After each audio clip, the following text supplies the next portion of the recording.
Magandang umaga po sa inyong lahat, mga patalastas.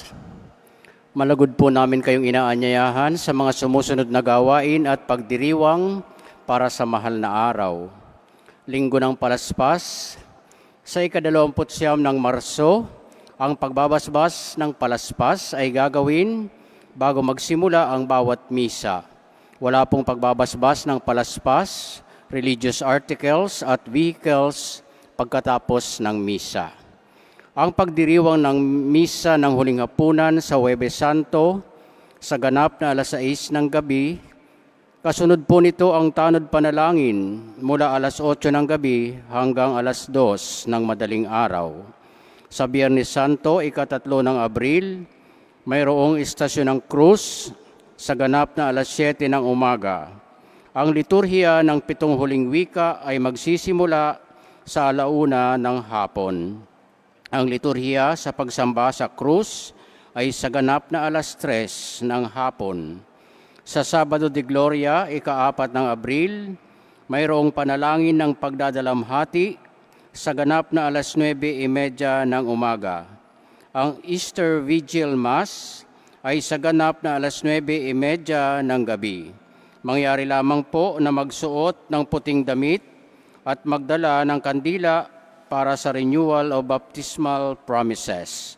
Ang salubong ay gagawin pagkatapos ng misa.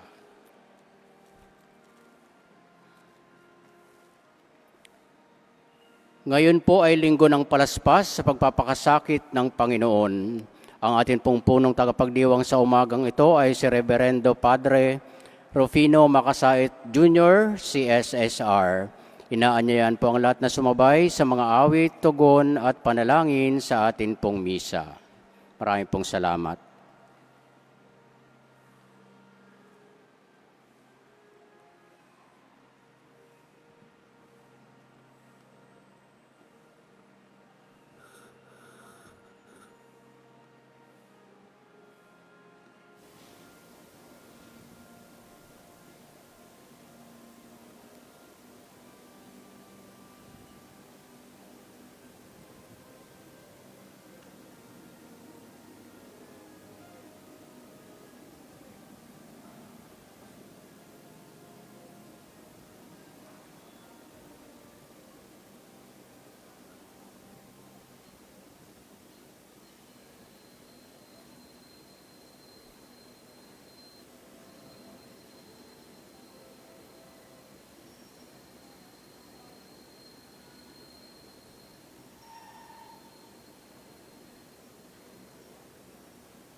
Sa ngalan ng Ama at ng Anak at ng Espiritu Santo, Amen. sumainyo ang Panginoon. At sumaiyo rin. Mga kapatid, 5 linggo na tayong naghahanda ng sarili para sa pagdiriwang ng Pasko ng pagpapakasakit at pagkabuhay ng Panginoon.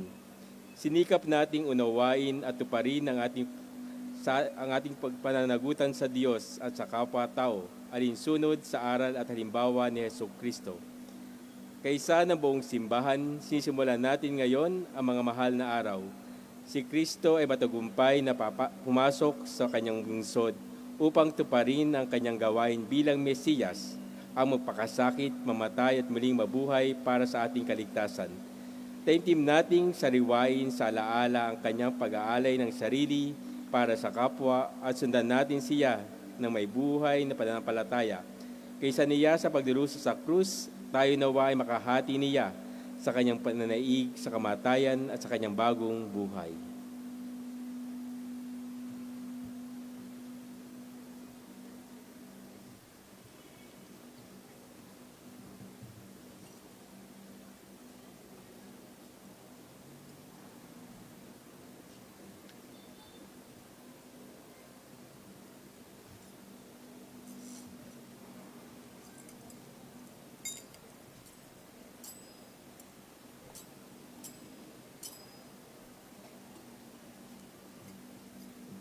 Sumainyo ang Panginoon. At sumaiyo rin. Ang mabuting balita ng Panginoon ay kay San Mateo. Papuri sa iyo, Panginoon. Malapit na sila sa Jerusalem. Pagdating nila sa Betpage, sa bundok ng mga Olibo, pinauna ni Jesus ang dalawang alagad. Sinabi niya sa kanila, pumunta kayo sa susunod na nayon. Makikita ninyo roon ang isang inahing asno na nakatali kasama kanyang bisiro. Kalagin ninyo at dalhin dito.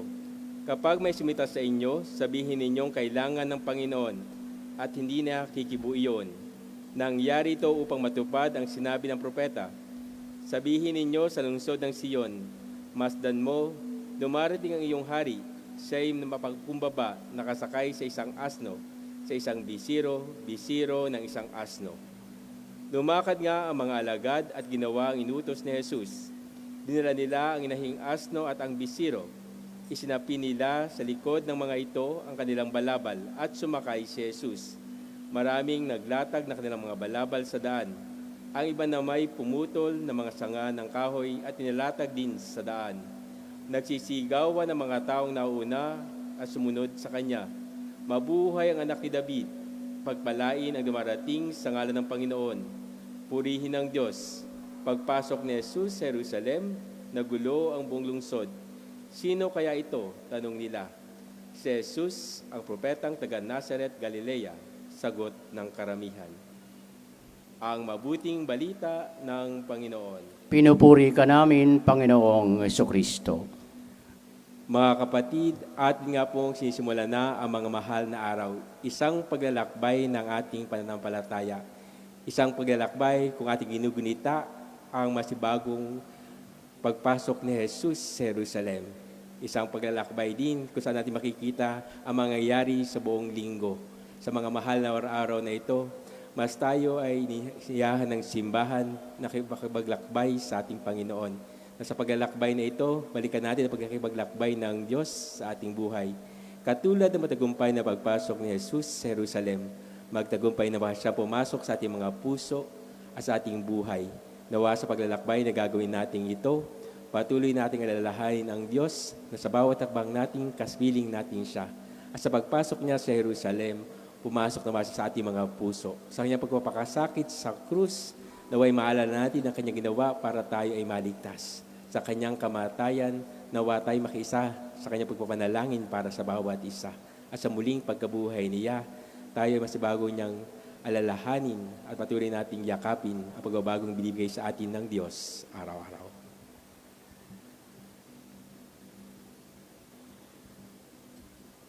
Manalangin tayo.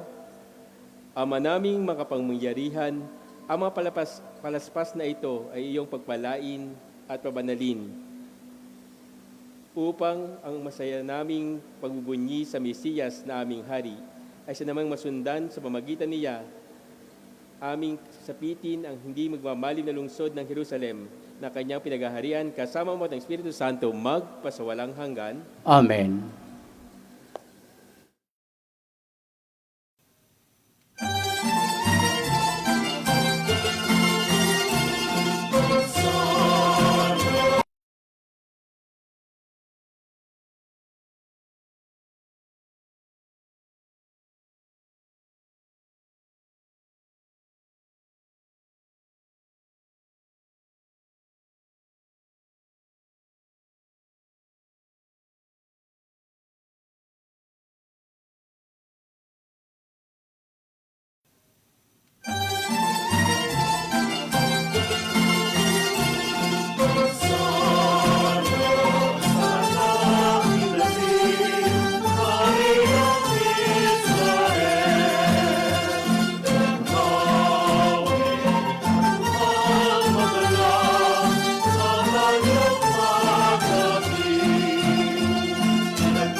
Mga batang Hebreo, nangunguna sa'yo, palaspas at mga oliba, ang siyang anay sa'yo.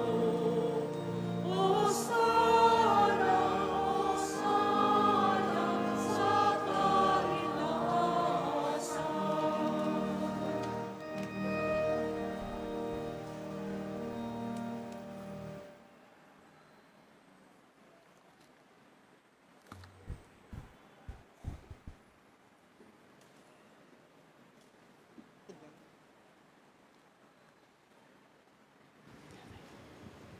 Diretso tayo dito, no?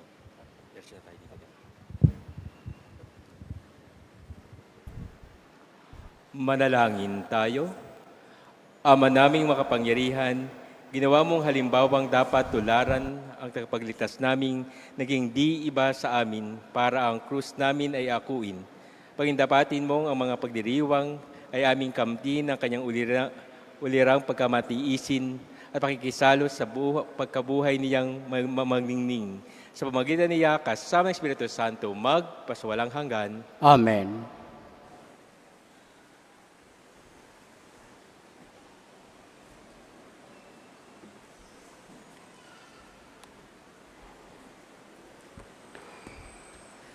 Pagbasa mula sa aklat ni Propeta Isaías. Ang makapangyarihang Panginoon ang nagturo sa akin nang sasabihin ko para tulungan ang mahihina. Tuwing umagay kaniyang binubuksan ang aking pangdinig. Nananabik akong malaman kung ano ang ituturo niya sa akin. Binigyan niya ako ng pag-unawa. Hindi ako naghimagsik ni tumalikod sa kanya. Hindi ako tumutol nang bugbugin nila ako. Hindi ako kumibo nang ako'y kanilang insultuhin. Pinabayaan ko silang bunutin ang buhok at balbas. Gayon din nang lurhan nila ako sa mukha. Ang mga pagdustang ginawa nila'y di ko pinapansin, pagkat ang makapangyarihang Panginoon ang tumutulong sa akin. Handa akong magtiis na sampaling parang bato, pagkat aking batid na ang sarili ko'y di mapapahiya. Ang salita ng Diyos. Salamat sa Diyos.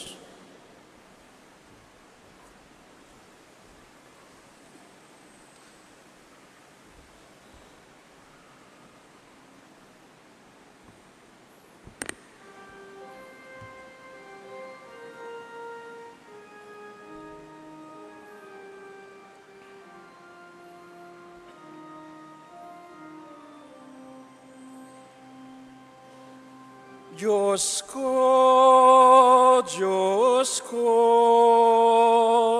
bakit naman ako'y iyong pinabayaan? Diyos ko, bakit naman ako iyong pinabayaan? Bawat taong makakita'y umiling nanunukso. Palibak na nagtatawa at sinasabi ang ganito. Nagtiwala siya sa Diyos, ngunit hindi siya pansin. Kung talagang minamahal, bakit hindi intindihin? Diyos ko, bakit naman ako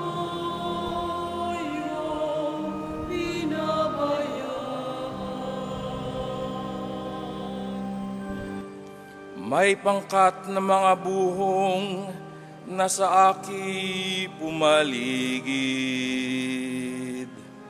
Para akong nasa gitna niyong asong mababangis. Mga kamay ko at paay, butas sa pakong matulis. Ang buto ng katawan ko ay mabibilang sa masid.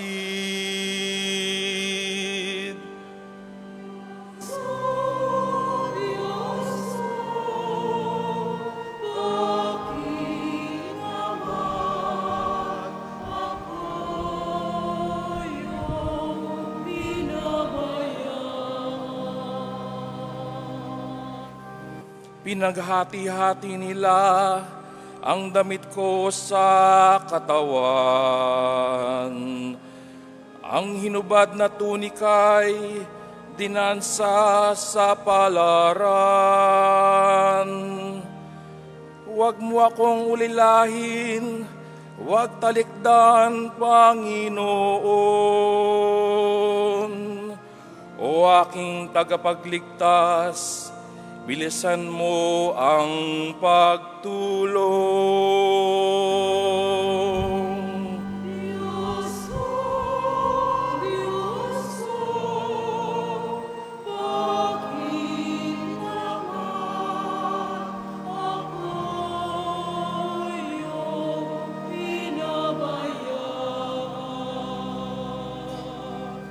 Ang lahat ng ginawa mo'y iayag ko sa lahat. Sa gitna ng kapulungay, pupurihin kitang ganap. Purihin ang Panginoon ng lahat ng kanyang lingkod, siya inyong dakilain, kayong angkan ni Jacob. Ikaw bayan ng Israel, ay sumamba at maglingkod.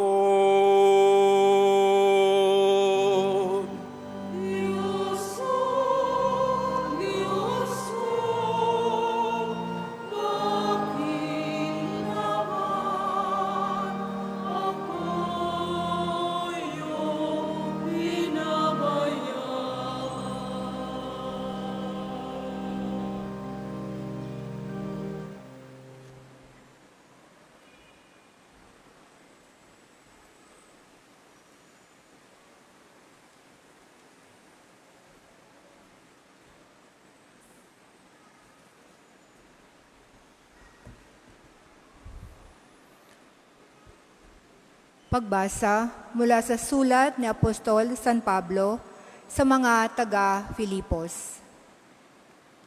Si Kristo Jesus, bagamat siya'y Diyos, ay hindi nagpilit na manatiling kapantay ng Diyos. Bagkus, hinubad niya ang lahat ng katangian ng pagka-Diyos.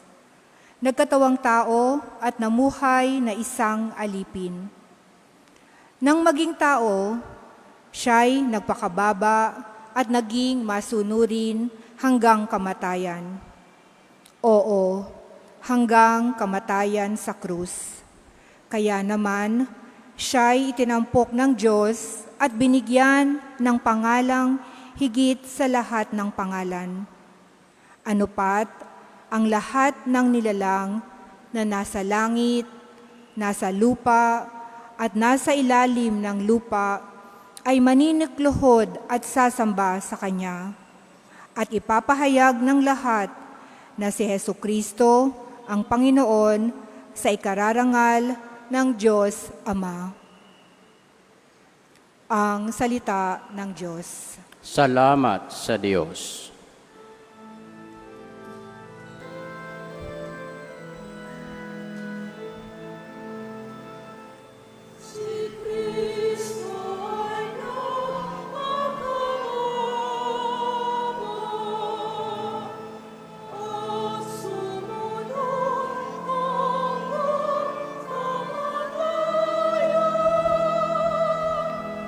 Sa kamatayan ng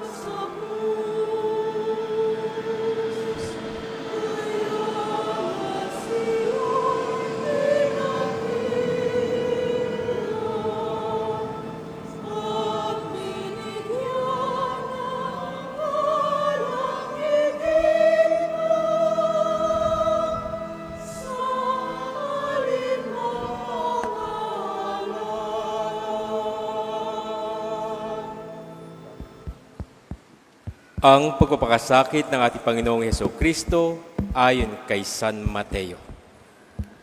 Noong panahong iyon, iniharap si Jesus kay Gobernador Poncio Pilato na nagtanong, Ikaw ba ang hari ng mga Hudyo? Sumagot si Jesus. Kayo na ang nagsabi. Ngunit nang paratangan siya ng mga punong saserdote at ng matatanda ng bayan, hindi na siya sumagot, kaya't sinabi sa kanya ni Pilato, Hindi mo ba naririnig ang mga ipinararatang nila sa iyo?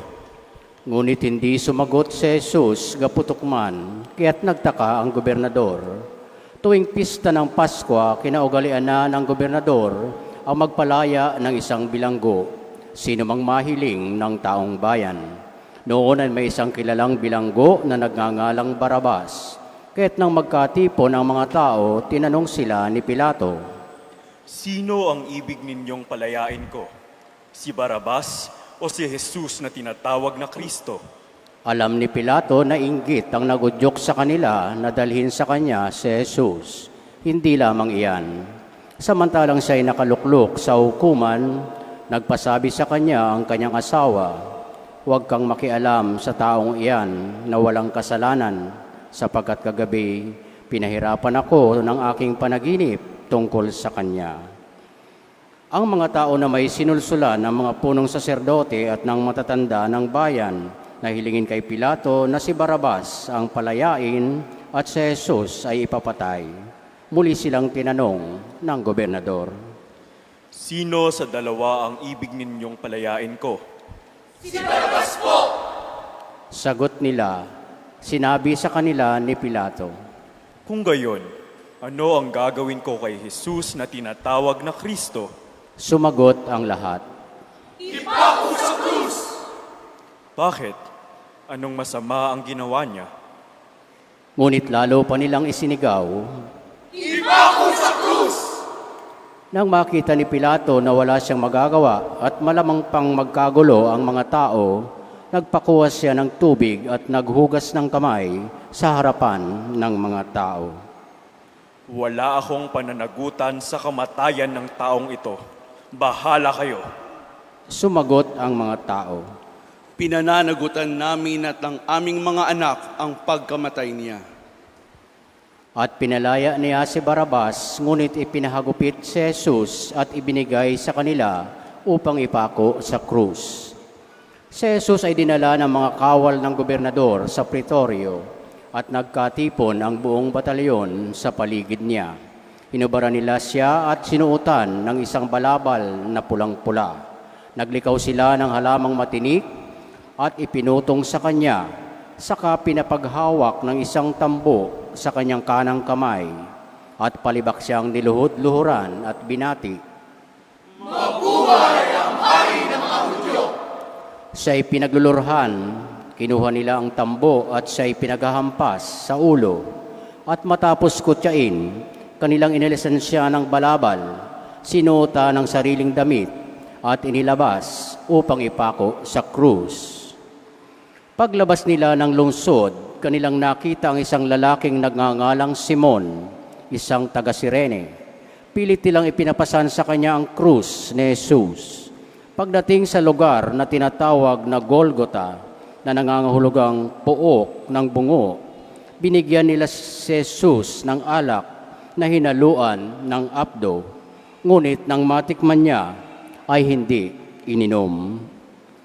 Nang maipako na siya sa krus, pinaghati-hatian nila ang kanyang mga damit matapos magsapalaran. At naupo sila upang siya'y bantayan. Nakasulat sa kanyang ulunan ang sakdal laban sa kanya. Ito'y si Jesus, ang hari ng mga Hudyo. 2 tulisan ang kasabay niyang ipinako sa krus, isa sa kanan at isa sa kaliwa. Nilibak siya ng mga nagdaraan at tatango-tango pang sinabi, Di ba ikaw ang gigiba ng templo at muling magtatayo nito sa loob ng 3 araw? Iligtas mo ngayon ang iyong sarili. Kung ikaw nga ang anak ng Diyos, bumaba ka sa krus. Kinutya rin siya ng mga punong saserdote at ng mga eskriba at ng matatanda ng bayan.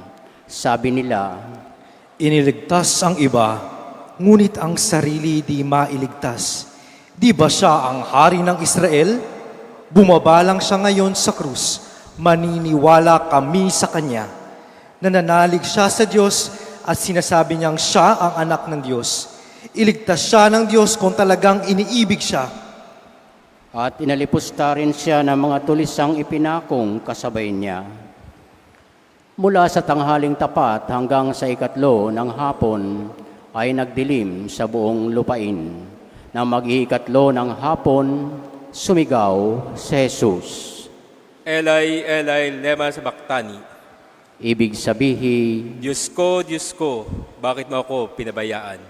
narinig ito ng ilan sa mga nakatayo roon at sinabi nila, "Tinatawag niya si Elias." Agad tumakbo ang isa sa kanila at kumuha ng espongha, tinigmak ng maasim na alak, inilagay sa dulo ng isang tambo at ipinasipsip kay Jesus. Ngunit sinabi naman ng iba, Hintay muna. Tignan natin kung darating si Elias upang iligtas siya. muling sumigaw si Jesus at nalagutan ng hininga. Magsiluhod po.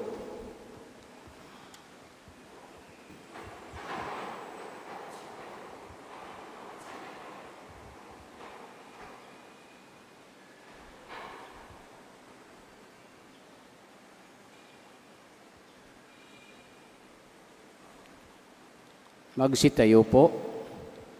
Mula sa tanghaling tapat hanggang sa ikatlo ng hapon ay nagdilim sa buong lupain. Nang mag-iikatlo ng hapon, biglang napunit sa gitna ang tabing ng templo mula sa itaas hanggang sa ibaba. Nayanig ang lupa, nagbitak ang mga bato, nabuksan ang mga libingan at nabuhay ang maraming banal na namatay na. Lumabas sila ng libingan at nang muling mabuhay si Jesus, sila'y pumasok sa banal na lungsod at nakita roon ang marami. Nasindak ang kapitan at ang mga kawal na nagbabantay kay Jesus nang maramdaman nila ang lindol at masaksihan ang lahat ng nangyari. Tunay na ito'y anak ng Diyos.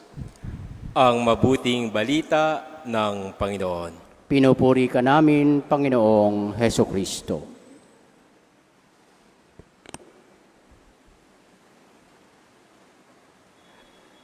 May isang matandang kasabihan na nagsabi, ang pag-ibig pag pumasok sa puso ni numan, hahamakin ng lahat, masunod ka lamang.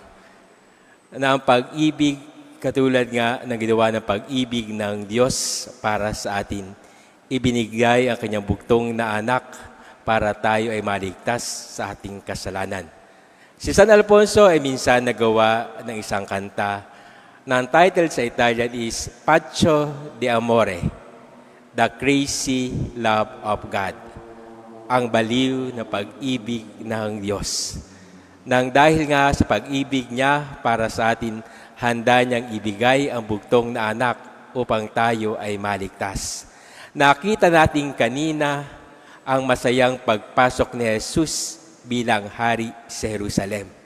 Ang mga tao ay nagagalak, ang mga tao ay nagsisigawan sa pagdating ng haring kanilang akala ay magliligtas sa kanila sa mga Romano.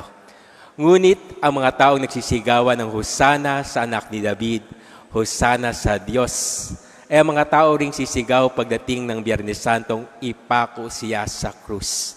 Ipako siya sa krus at palayain si Barabas. Mas pinili ng mga taong palayain ang isang tulisan para parusahan si Jesus. At si Jesus ay buong pagpakumbabang inamin at inako ang krus. Ang kanyang pagpapakasakit, pagkamatay ay nagpapaalala sa atin ng dakilang pag-ibig ng Diyos. Nakakabaliw isipin gano'n ba kabaliw ang Diyos para iligtas lang tayo sa ating mga kasalanan. Pwede naman yan talagang sabihin, pinatatawad ko na kayo. Ngunit pinakita niya na siya ay nakikipaglakbay sa atin. Sa linggong ito, ating sinisimulan ang tatawag nating mga mahal na araw. we started now the Holy Week. At tatawag nating Passion Sunday, ang pagpapakasakit ni Jesus para sa atin. Na makikita na natin ang overview ng posibleng mangyari sa buong linggo. Makikita natin ang hakbang ni Jesus mula papuntang Jerusalem patungo sa Kalbaryo sa krus, sa kanyang kamatayan hanggang sa kanyang muling pagkabuhay. Isang paglalakbay ng ating pananampalataya, isang paglalakbay para ipalala sa atin ang dakilang pag-ibig ng Diyos. Nakakabaliw isipin, ganito nga talaga ang laki ng pag-ibig ng Diyos para sa atin. Handa niyang sunuin ang kamatayan at krus upang tayo ay mahaligtas. Ngunit tayo, papaano natin papakita ang pag-ibig natin sa Diyos? Samantalang lagi tayong pinangungunahan ng takot, pangamba, pagdududa, pag-aalinlangan. Kaya nating sabihin, Panginoon, mahal kita. Pero sa sandali na mga suliranin, sandali na kapaghihitayan, sandali na pag-aalinlangan, ang unang tanong, bakit po, Panginoon? Hindi ko na po kaya. Nasa na po kayo? Maawa po kayo sa akin. Isa laging pagsusumamo kaagad. Hindi pa nga nangyayari, negative na kaagad ang ating iniisip. Hindi pa nga dumarating, sumusuko na kaagad tayo. Ngunit si Jesus, ipinakita niya hanggang sa krus na natili siyang tapat sa pangako ng Diyos. Na natili siyang tapat, para ipakita sa atin ang Diyos ay nariyan lamang. Sa mga panahong ito, mas lalo natin sana pinaiigting ang ating pananampalataya. Mas lalo natin pinagdinilayan sa ating buhay ang pagkilos ng Diyos sa bawat isa. Baka nga minsan nakatulang tayo sa ibang mga bagay, hindi natin makita ang biyaya ng Diyos. Hindi natin masumpungan ang patuloy niyang paanyaya sa ating lumapit lang tayo sa Kanya. Hindi tayo nag-iisa. Huwag tayong matakot. Sa panahon ng mga mahal na araw na ito, magandang pagnilayan natin sa ating mga sarili.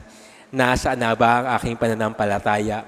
Buhay pa ba ang pag-ibig at grasya ng Diyos sa akin?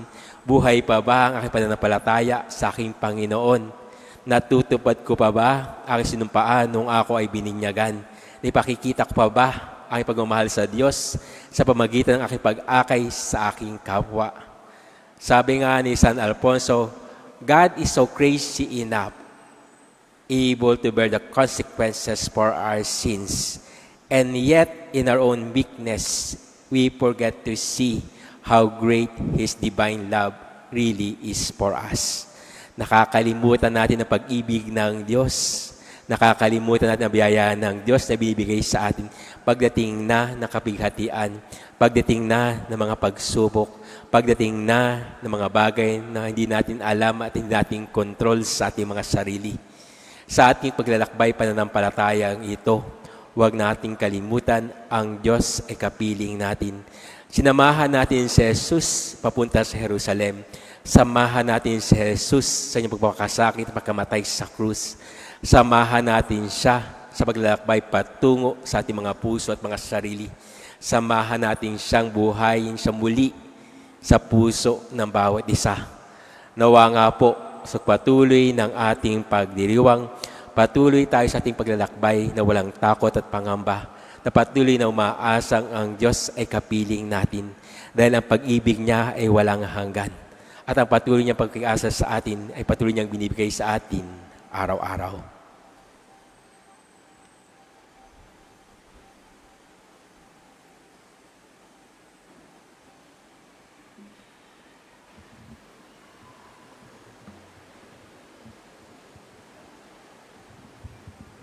Sumasampalataya ako Sa Diyos sa makapangyarihan sa lahat na may gawa ng langit at lupa.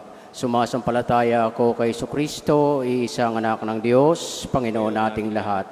Nagkatawang tao siya, lala ng Espiritu Santo, pinanganak ni Santa Mariang Birhen, pinagpakasakit ni Poncio Pilato, pinako sa krus, namatay, inilibing, nanaog sa kinaroroonan ng mga yumao, nang may 3 araw na buhay na maguli, umakyat sa langit. naluluklok sa kanan ng Diyos amang makapangyarihan sa lahat. Doon magmumulang paririto at hukom sa nabubuhay at nangamatay na tao. Sumasampalataya naman ako sa Diyos Espiritu Santo, sa banal na simbahang katolika, sa kasamahan ng mga banal, sa kapatawaran ng mga kasalanan, sa pagkabuhay na muli ng mamatay na tao, at sa buhay na walang hanggan. Amen. Mga kapatid, dumulog tayo sa ating Diyos Ama upang sa pakikiisa natin sa pagpapakasakit ni Jesus, makaisa rin niya tayo sa kanyang kaluwalhatian. Manalangin tayo. Ama namin, dinggin mo kami. Ama namin, dinggin mo kami. Para sa Santo Papa, mga obispo, pari at diakono, maging totoong saksi nawa sila ni Kristo sa pamamagitan ng kanilang taus-pusong paglilingkod sa bayan ng Diyos. Manalangin tayo. Ama namin, dinggin mo kami.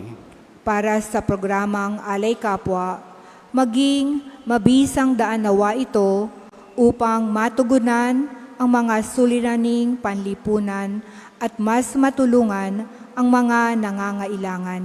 Manalangin tayo. Ama namin, dinggin mo kami. Para sa mapayapa at makatarungang paglutas ng lumalalang krisis sa gitnang silangan at mga karatig na bansa, naway ang puot ay maging pag-ibig, ang karasan ay maging habag, at ang kawalang pakialam ay mapalitan ng tunay na pagkakaisa upang ang kapayapaang nakaugat sa katarungan at awa ay maghari sa lahat ng bayan. Manalangin tayo. Ama namin, dinggin mo kami. Para sa mga catechumens, magabayan nawa sila sa landas ng pagpapakabanal tungo sa Diyos na kanilang nais sundan. Manalangin tayo. Ama namin, dinggin mo kami. Para sa lahat ng mga nagpamisa dito sa pambansang dambana ng mahal na ina ng laging saklolo, tupdi nawa ng Diyos ang kanilang kahilingan at kalugdan ang pasasalamat. Manalangin tayo. Ama namin, dinggin mo kami. Ama namin, dinggin mo ang aming panalangin ng iyong mga anak. Ipagkaloob mo nawa ito ayon sa iyong dakilang pag-ibig at awa. Sa pamamagitan ni Kristong aming Panginoon. Amen.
Manalangin ko mga kapatid, iba't ipaghain ni kalugdan ng Diyos Amang makapangyarihan. Tanggapin nawa ng Panginoon itong paghahain sa iyong mga kamay, sa kapurihan niya at karangalan, sa ating kapakinabangan at sa buong sambayanan niyang banal. Ama naming lumikha, pakundangan sa pagpapakasakit ng iyong bugtong na anak, sumasa amin nawa ang iyong pagpaunlak na di magkakamit ng tanang aming pagganap, kung hindi sa paghahaing minsang lamang para sa lahat, na mula sa ipakikinabangan namin at tinatanggap sa pamagitan ni Hesus Kristo, kasama ng Espiritu Santo, magpasawalang hanggan. Amen. Sumainyo ang Panginoon. At sumaiyo rin. Ida sa Diyos inyong puso at diwa. Itinaas na namin sa Panginoon. Pasalamat ang Panginoong ating Diyos. Marapat na siya ay pasalamatan. Ama naming makapangyarihan, tuning ang marapat kay aming pasalamatan sa pamagitan ni Hesus Kristo na aming Panginoon. Wala siyang kasalanan, ngunit inaring salarin sa pagpapaksakit niyang kami palayain. Sa kamatayang kinasaunganan namin, kaya't namatay siya upang kami buhayin.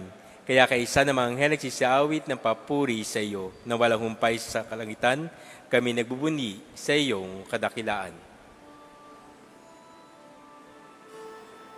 Santo, Santo, Santo, Panginoong Diyos ng mga hukbo, napupuno ang langit at lupa ng kadakilaan mo. Hosana sa kaitaasan, pinagpalang na parito sa ngalan ng Panginoon. Hosana sa kaitaasan, Hosana sa kaitaasan.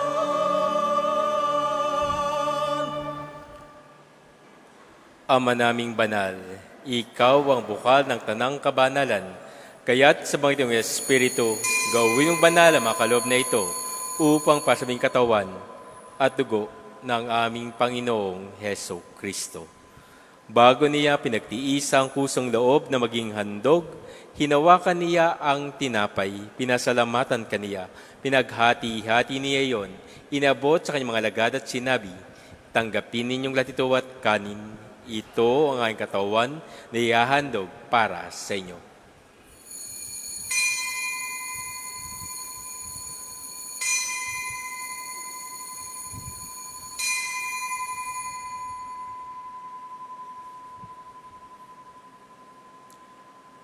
Gayon din naman nang matapos ang hapunan, hinawakan niya ang kalis. Muli kaniyang pinasalamatan.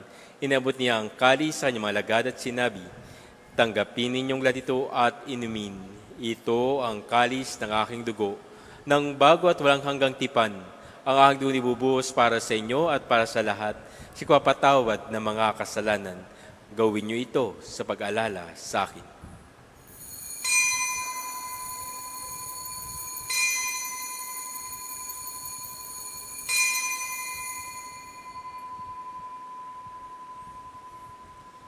Ipagbunyi natin ang misteryo ng pananampalataya.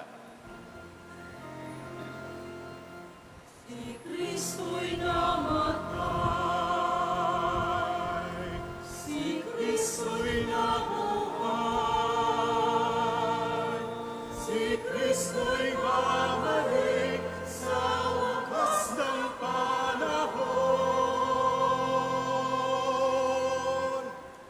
Ama, ginagawa namin ngayon ang pag-alala sa pagkamatay at muling pagkabuhay ng iyong anak. Kaya tiniaalay namin sa iyo ang tinapay na nagbibigay buhay at ang kalis na nakakalob ng kaligtasan. Kami nagpapasalamat dahil kami narapat tumayo sa harap mo para maglingkod sa iyo. Sinasamo namin kami magsasalo-salo sa katawan dugo ni Kristo ay mabuklod sa pagkakaisa sa pamagitan ng Espiritu Santo. Ama, lingapin mo yung simbahang laganap sa buong daigdig. Puspusin mo kami sa pag-ibig kaysa ni Leon na aming Papa at ni Jesse na aming Obispo at ang Tanang Kaparian. Alalahanin mo kapatid naming nahimlay na may pag-asang sila muling mabubuhay, gayon din ng lahat ng mga pumanaw. Kaawa mo sila at patuloyin sa iyong kaliwanagan. Kawan, bigtapat mo yung lahat na makasalo sa iyong buhay na walang wakas. kaysa na Malabirheng Maria na ina ng Diyos, kaysa ni San Jose na kanyang kabiyak ng puso, kaysa ng mga apostol at ng lahat ng mga banal na lumuhod sa igdig ng kalugod-lugod sa iyo, may pagdiwang naman na pupuri sa kararangal mo sa pangitong anak ng Panginoong Heso Kristo. Sa pamagitan ni Kristo, kasama niya at sa Kanya, ang lahat ng papapuri ay sa iyo, Diyos amang makapangyarihan, kasama ng Espiritu Santo, magpasubalang hanggan.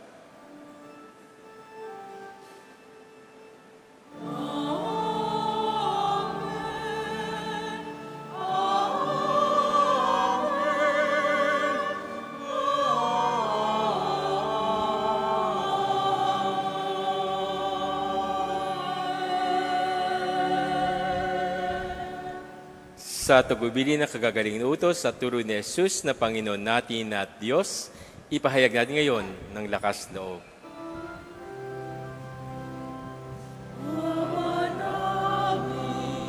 Sumasalangit ka, sambahin ang ngalan mo, mapasa amin ang kaharian mo, sundin ang loob mo, dito sa lupa para ng sa langit. Bigyan mo kami ngayon ng aming kakanin sa araw-araw at patawarin mo kami sa aming mga sala para ng pagpapatawad namin sa nagkakasala sa amin, at huwag mo kaming ipahintulot sa tukso, at iadya mo kami sa lahat ng masama. Iniling namin miyadya sa lahat ng masama, pagkalooban ng kapayapaan araw-araw, iligtas sa kasalanan at ilayo sa lahat ng kapahamakan, samantalang aming pinananabikan ang dakilang arang pahayag ng pagligtas naming si Jesu Kristo. Sapagkat siyo ang kaharian at ang kapangyarihan at ang kapurihan magpakailanman.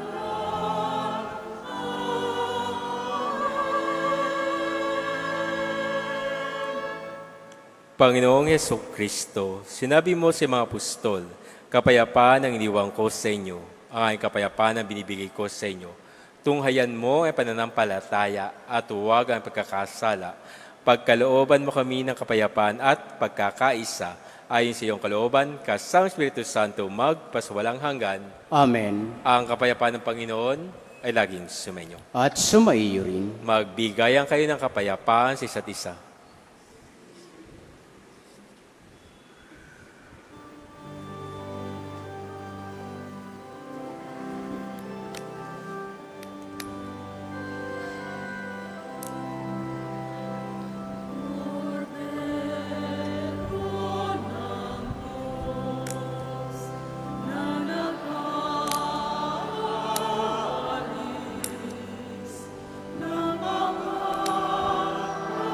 Sa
Ito ang kordero ng Diyos.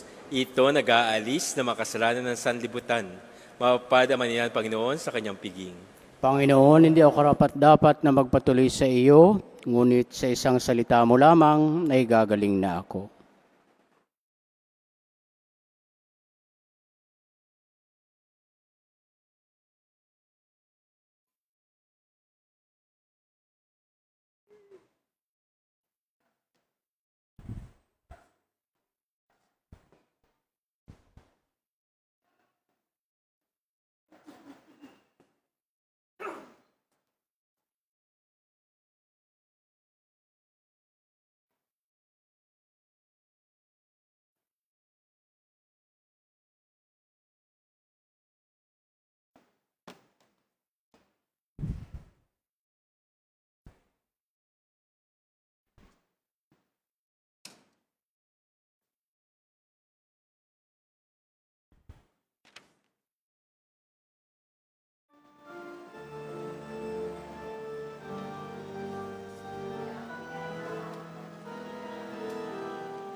Manalangin tayo. Ama naming mapagmahal, ngayong kami pinagsalo mo sa banal na pakikinabang, kami iyong pinalingong may pag-asa sa aming sinasapalatayanan, pakundangan sa pagkamatay ng iyong anak. Gawin mong kami makarating sa aming paroroonan, pakundangan sa kanyang muling pagkabuhay, bilang tagapamagitan kasama Espiritu Santo magpasawalang hanggan. Amen. Sumainyo ang Panginoon. At sumaiyo rin. Magsiyuko kayo at tingin ng pagpapala ng Diyos. Ang Diyos amang maawain na nagsaloob sa inyo ng anak niyang nagpakasakit bilang huwaran ng pag-ibig ay sinawang magkaloob sa inyo ng lahat ng mabubuting bagay, pakundangan sa paglilingkod ninyo sa Kanya at sa kapwa ngayon at magpasawalang hanggan, Amen. pakundangan sa Kanyang kamatayan upang kayo huwag dumanas ng walang katapusang pagkamatay. Makamtan nawa ninyo ang buhay na walang hanggan. Amen. Pakundangan sa pagpakumbaba niya para sa inyong kapakanan. Kayo naway makasalo sa kanyang muling pagkabuhay ngayon at magpasawalang hanggan. Amen. At pagpalain ng kapangyarihang Diyos ng Ama at ng Anak at ng Espiritu Santo, Amen. humayo tayong mapayapa. Salamat sa Diyos.